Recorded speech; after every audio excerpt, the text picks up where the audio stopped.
सच में बारूद के ढेर पर बैठी थी और किसी को कानों कान खबर तक नहीं थी? क्या दिल्ली की धरती पर 200 बमों के साथ वो खौफनाक खूनी खेल रचने की तैयारियां थी जो 26/11 में मुंबई को लहूलुहान कर गया? क्या असली साजिश सिर्फ दिल्ली नहीं बल्कि गुरुग्राम और फरीदाबाद तक को तहस नहस करने की थी?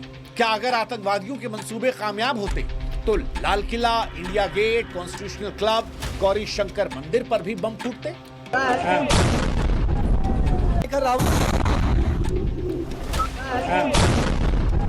क्या सफेद पोश डॉक्टर आतंकवादियों का मकसद सिर्फ धमाका करना नहीं बल्कि हिंदुस्तान में धर्म के नाम पर देश को तोड़ने की कोशिश थी? हिंदू मुसलमान के दंगे करवाने की कोशिश थी? वो जगह जहां देश के प्रधानमंत्री रहते हैं, जहां देश का राष्ट्रपति भवन है और जहां देश की संसद चलती है, उससे केवल 5 मील की दूरी पर एक धमाका होता है जिससे देश अब तक हिला हुआ है।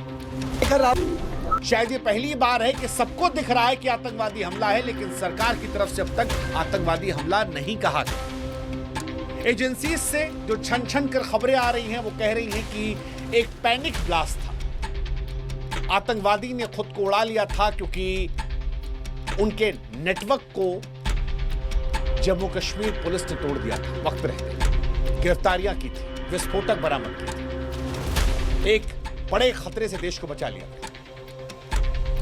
लेकिन जिस तरह से अब खबरें निकल कर आ रही हैं, ये सवाल पैदा करती हैं कि क्या पाकिस्तान के जैश-ए मोहम्मद के इशारे पर हिंदुस्तान के गद्दारों ने देश को दहलाने की गहरी साजिश की थी?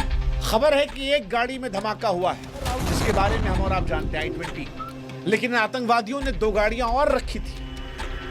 उस गाड़ी का नंबर तक फिलहाल सामने आ चुका है।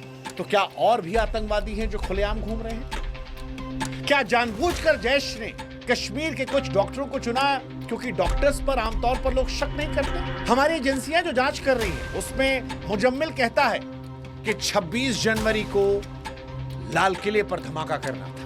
तारीख और जगह देखिए, 26 जनवरी, वो दिन जब पूरा देश तिरंगे के नीचे गर्व से खड़ा हुआ। उसी दिन 26/11 के अंदाज में दिल्ली NCR को दहलाने की साजिश।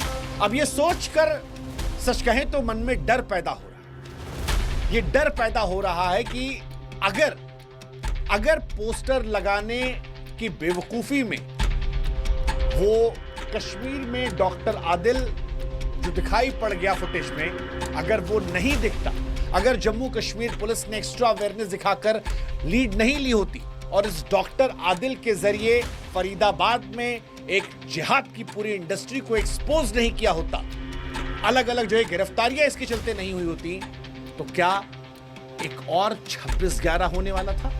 ये शायद पहला मौका है। बार बार मैं कह रहा हूं कि जब प्रत्यक्ष तौर पर आतंकवादी घटना दिखने वाली घटना को लेकर अब तक आतंकी घटना का टैग नहीं दिया गया है, लेकिन आज जो खबरें आ रही हैं, जो दिख रहा है, उसे देखकर ये कहने में कोई शक नहीं है कि दिल्ली में हुआ विस्फोट कोई हादसा नहीं था, ये साफ साफ आतंकवादी हुआ था।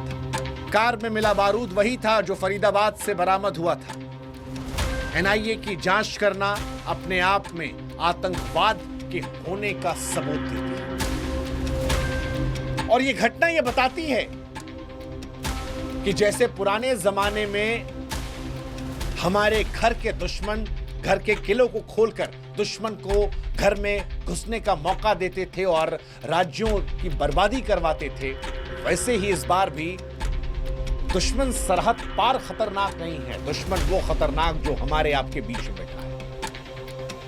दुश्मन की कोशिश हिंदुस्तान के खिलाफ जंग के ऐलान की थी।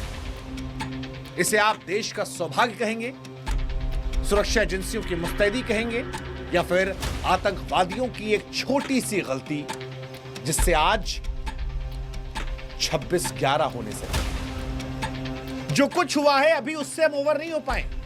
अभी भी अगर आप जाएंगे लाल किले के आसपास और लोगों से बात करेंगे, और तमाम टीवी चैनल्स गए हैं, तो लोग कह रहे हैं कि भाई साहब ये 10-12 जो नंबर मौत का आ रहा है ये कम है,